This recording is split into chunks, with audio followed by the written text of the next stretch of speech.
কারণে তুমি কৈলাস করিয়াছ পদার্পণ। তখন আমি তুমি মনে আজ্ঞা পালন করিব নিশ্চয়। নারায়ণ নারায়ণ নারায়ণ নারায়ণ।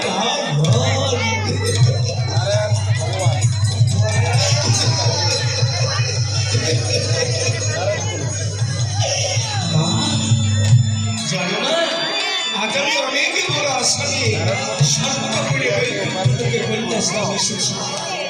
জানি না আমার মনের বাসনা পূর্ণ হবে কিনা। ওই যে তোমার মর্তধমে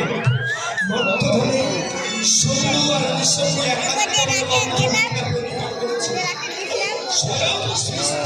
ব্রহ্ম দেবতার শরণার্থী হয়েছে। জানো না